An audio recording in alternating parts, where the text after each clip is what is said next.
പെരുമ്പിലാവിൽ ബൈക്കിലെത്തിയ സംഘം സ്വകാര്യ ബസിന്റെ ചില്ല് എറിഞ്ഞു തകർത്തു. കഴിഞ്ഞ ദിവസം വൈകിട്ടാണ് സംഭവം നടന്നത്. പെരുമ്പിലാവ് അൻസാർ ആശുപത്രിക്ക് സമീപം കഴിഞ്ഞ ദിവസം വൈകിട്ടാണ് ബൈക്കിലെത്തിയ അജ്ഞാതരായ രണ്ടുപേർ ബസ്സിന് നേരെ ആക്രമണം നടത്തിയത്. കോഴിക്കോട് നിന്നും തൃശ്ശൂരിലേക്ക് പോവുകയായിരുന്ന ബായി ബസ്സിന് നേരെയാണ് ബൈക്ക് മുന്നിൽ നിർത്തി ഹെൽമറ്റ് ഗ്ലാസിലേക്ക് എറിഞ്ഞത്. തുടർന്ന് അക്രമി സംഘം ബൈക്കിൽ അതിവേഗത്തിൽ രക്ഷപ്പെടുകയും ചെയ്തു. ബസ്സിൽ നിറയെ യാത്രക്കാരുണ്ടായിരുന്നു.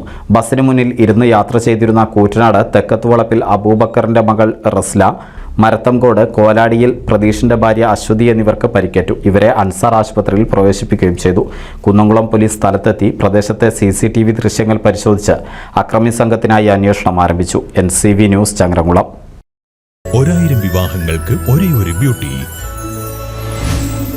Beauty silks, Edappal, Chavakkad, Triprayar, Puthanathani, Perinthalmanna.